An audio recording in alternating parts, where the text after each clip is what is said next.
Hello everyone. आज के video में हम derivation of equations of motion, गति के समीकरण की व्युत्पत्ति पढ़ेंगे। और मैंने अपने पिछले वीडियो में एक वीडियो मैंने पहले अपलोड किया है जिसमें मैंने derivation of equation of motion by graphical method explain किया है। आज हम ग्राफिकल मेथड नहीं बल्कि जो दूसरा मेथड होता है कैलकुलस मेथड, कैलकुलस विधि से ये डेरिवेशन करेंगे। ठीक है कि इक्वेशंस ऑफ मोशन आप कैलकुलस मेथड से कैसे डिराइव कर सकते हो वो हम समझने की कोशिश करेंगे। तो डेरिवेशन शुरू करने से पहले कुछ राशियां यानी फिजिकल क्वांटिटीज हैं जिनका मतलब आपको पता होना चाहिए। u इनिशियल वेलोसिटी, प्रारंभिक वेग होता है। v है t टाइम के बाद फाइनल वेलोसिटी जो कि अंतिम वेग कहलाता है। और t u से v तक वेलोसिटी, वेग को u से v तक पहुंचने में लगने वाला समय अंतराल यानी टाइम इंटरवल है t। a एक्सेलरेशन, क्योंकि वेग यानी वेलोसिटी चेंज हो रही है, मतलब यहाँ एक्सेलरेशन हो रहा है, त्वरण हो रहा है, तो उस एक्सेलरेशन त्वरण को हमने a से रिप्रेजेंट किया। और s है डिस्प्लेसमेंट, विस्थापन, क्योंकि गतिमान या गतिशील वस्तु में मूविंग ऑब्जेक्ट है तो उसका कुछ ना कुछ डिस्प्लेसमेंट भी होगा। तो t टाइम में डिस्प्लेसमेंट हुआ उसको s ले लिया हमने। ओके, तो ये सारी क्वांटिटीज हैं।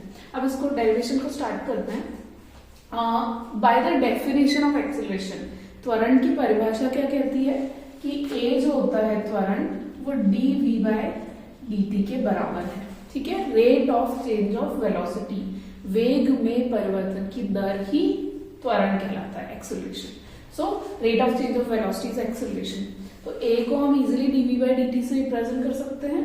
जब मैं थोड़ा रीअरेंज करती हूँ टर्म्स को तो मैं इजिली लिख सकती हूँ dv is equal to a dt। बिल्कुल सिंपल सी बात है। ठीक है, तो ये dv क्या बता रहा है? स्मॉल चेंज इन वेलोसिटी, वेग में बहुत न्यून परिवर्तन, एक स्मॉल टाइम इंटरवल, बहुत ही छोटे समय अंतराल में। अगर हमें पूरा जो चेंज हुआ है u से v उसके करस्पॉन्डिंग चेंज निकालना है, मतलब u से v में कितना चेंज आया वो निकालना है, तो उसमें टाइम कितना लगा? 0 से शुरू होकर t टाइम लगा। शुरुआत हमने मानी होती है टाइम 0 से। तो टोटल जो चेंज इन वेलोसिटी आया है ये तो स्मॉल चेंज है। टोटल चेंज निकालने के लिए हमको इसको इंटीग्रेट, समाकलन करना पड़ेगा। ठीक है, तो हम दोनों साइड का समाकलन यानी इंटीग्रेशन करेंगे इस तरह से। और साथ में लिमिट भी लगाई जाती है। ठीक है, तो लिमिट यहाँ लगेगी प्रारंभिक से अंतिम मान, इनिशियल से फाइनल वैल्यू वेलोसिटी।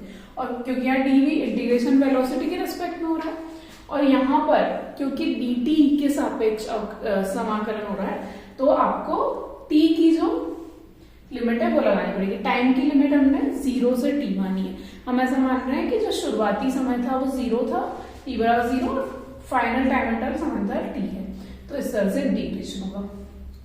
अब अगला जो स्टेप होता है इंटीग्रेशन में, समाकलन में, इंटीग्रेट करके आप लिमिट लगा देते हो, तो वही हम करेंगे। dv का इंटीग्रेशन जैसा कि आप जानते हैं v होगा और लिमिट u से v के बीच में लगेगी। और a यहाँ कांस्टेंट है, ठीक है, नियत त्वरण है, कांस्टेंट एक्सेलरेशन है, तो उसका इंटीग्रेशन नहीं होगा, केवल dt का इंटीग्रेशन होगा। dt का इंटीग्रेशन होता है t और लिमिट है 0 से t के बीच में। ओके, तो ये हो गया हमारा इंटीग्रेशन। अभी लिमिट पुट करने का तरीका होता है, लिमिट कैसे लगाते हैं कि final value minus initial value, तो फाइनल वैल्यू है v माइनस इनिशियल वैल्यू है u, okay, is equal to a। इसमें भी final value minus initial value, तो कुल मिला के हमारे पास आता है v minus u is equal to 80, और या फिर v is equal to u plus 80, जो कि आपकी गति का प्रथम समीकरण यानी फर्स्ट इक्वेशन ऑफ मोशन है, जिसको हमने यहाँ डिराइव कर लिया। राइट, अभी आगे बढ़ते हैं, सेकेंड इक्वेशन पे चलते हैं। Second equation of motion derive करने के लिए हमें पता है कि v जो होता है वेग वो dx बाय dt के बराबर होता है। ठीक है, velocity is dx by dt, तो यहाँ हमने v को dx बाय dt रख दिया है। इससे अगेन जैसे मैंने यहाँ ट्रीट किया था, इसको सॉल्व करना है, टर्म को रीअरेंज करना है, तो dx is equal to v dt हमें आसानी से मिल जाता है, इसमें कोई प्रॉब्लम नहीं होनी चाहिए। अब हम क्या करते हैं, v की वैल्यू इक्वेशन 1 से यहाँ रख देते हैं। यहाँ v आ रहा है ना, उसको इक्वेशन 1 से u प्लस 80 रख देंगे, यानी u plus A T, v की वैल्यू रख दी और dt तो ऑलरेडी यहाँ इक्वेशन में था, ठीक है। अभी तो मेरे पास कुल मिला के dx आ गया u dt, दो टर्म्स है, मैंने ब्रैकेट ओपन कर लिया, प्लस ए टी dt, ठीक बात है, इसमें कोई प्रॉब्लम नहीं हुई थी, सिर्फ ब्रैकेट में dt को मल्टीप्लाई कर दिया। अब मुझे ये तो स्मॉल डिस्प्लेसमेंट, एक बहुत ही छोटा विस्थापन है, लघु विस्थापन dx है। अगर मुझे कुल विस्थापन निकालना है कि कितना t टाइम में, पूरे टाइम t में कितना विस्थापन, कितना डिस्प्लेसमेंट हुआ है, तो मुझे अगेन इसका इंटीग्रेशन यानी समाकलन करना पड़ेगा। तो इस इक्वेशन का समाकलन कर रहे हैं, और वही बात है कि आपकी जो dx है विस्थापन को बता रहा है, तो लिमिट आप क्या रखते हैं, तो हमने शुरू में माना है शुरुआती समय 0 पर, विस्थापन को भी 0 शून्य मान के चलते हैं, तो शुरू का विस्थापन 0 होगा, फाइनल डिस्प्लेसमेंट अंतिम विस्थापन है, कुल विस्थापन t टाइम के बाद वो s होगा, तो लिमिट 0 से s आ जाएगी, is equal to u dt, dt की लिमिट में पहले ही समझा चुकी हूँ, 0 से t चलेगी, जैसे हमने यहाँ यूज की थी, वही सेम लॉजिक है, ठीक है। और इसके बाद plus A T D T, इसका भी आप इंटीग्रेशन करें क्योंकि इसमें भी dt के रिस्पेक्ट में हो रहा है इंटीग्रेशन, dt के सापेक्ष है तो 0 से t ही लिमिट लगेगी, बिल्कुल आसान है। अभी एक एक करके सभी का समाकलन इंटीग्रेशन कर लेते हैं। यहाँ पे dx का इंटीग्रेशन होता है x, लिमिट 0 से s is equal to u नियत है, कांस्टेंट है, तो उसका इंटीग्रेशन नहीं होगा, dt का इंटीग्रेशन t होगा और लिमिट लगेगी 0 से t के बीच में, प्लस a कांस्टेंट है तो a का इंटीग्रेशन आपको नहीं करना है, लेकिन t तो dt का ही फलन है, t is a function of dt, means जिसके रिस्पेक्ट में आप इंटीग्रेशन कर रहे हो वही फंक्शन है, तो इसलिए उसका तो इंटीग्रेशन होना पड़ेगा, करना पड़ेगा। तो t का इंटीग्रेशन होता है t स्क्वायर बाय 2 और लिमिट आपको लगानी है 0 से t, ओके। तो इस तरह से हमारा इंटीग्रेशन हुआ है। अभी लिमिट्स पुट कर देते हैं, लिमिट वही upper limit minus lower limit यानी s minus 0 is equal to u, इसमें भी upper minus lower limit plus a by 2। अब इसमें भी लिमिट जो होती है उसमें वही फंक्शन लगाया जाता है जो इस क्वांटिटी या वेरिएबल पे है, जैसे t का फंक्शन t स्क्वायर, तो हमें हर लिमिट का स्क्वायर करना है सेपरेटली, कि अपर लिमिट पे फंक्शन लगाया स्क्वायर का, माइनस लोअर लिमिट पे हमने स्क्वायर का फंक्शन लगाया। तो इस तरह से मैंने सारी वैल्यूज पुट कर दी है, लिमिट भी लगा दी है। अभी थोड़ा और सॉल्व कर लेते हैं। तो s is equal to u t plus 1/2 a t square, so s is equal to u t plus half a t square, जो कि सेकेंड इक्वेशन ऑफ मोशन बन जाती है, ठीक है। तो ये है आपकी सेकेंड इक्वेशन ऑफ मोशन। अभी हम थर्ड इक्वेशन ऑफ मोशन को डिराइव कर लेते हैं, ठीक है। तो थर्ड इक्वेशन डिराइव करने के लिए अगेन मैं जो एक्सेलरेशन का फॉर्मूला होता है a is equal to dv by t, यहीं से शुरू करूंगी।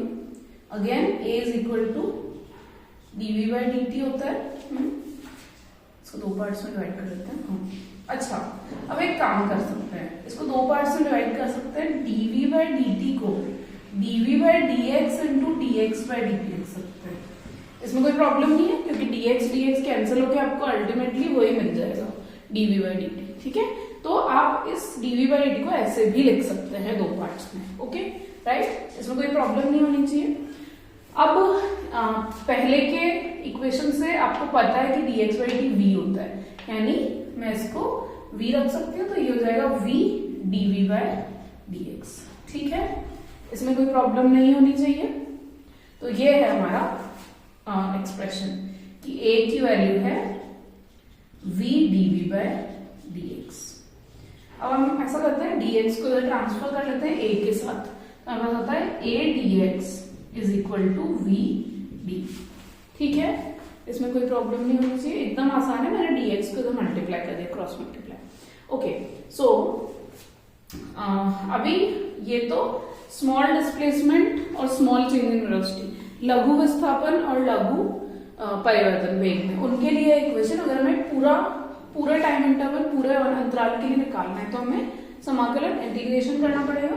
तो दोनों साइड का अगर मैं इंटीग्रेशन करूं, ठीक है, तो a dx is equal to v dv, यहाँ पे आपको लिमिट लगानी है, dx यानी विस्थापन की लिमिट है 0 से s डिस्प्लेसमेंट की, और वेग यानी वेलोसिटी की लिमिट है u से v। ये स्टार्टिंग में बता दिया मैंने कि वेलोसिटी की लिमिट u से v, क्योंकि प्रारंभिक वेग u है और अंतिम वेग v है। इनिशियल और फाइनल वेलोसिटी उन्हीं को लिमिट्स के रूप में लगाते हैं।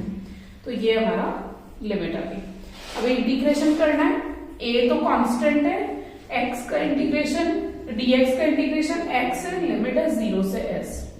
इधर v dv, v इसी का फलन है, फंक्शन है, तो v का इंटीग्रेशन होगा v स्क्वायर बाय 2 और लिमिट लगेगी इसकी u से v। ठीक है, अभी हम लिमिट्स रख देते हैं।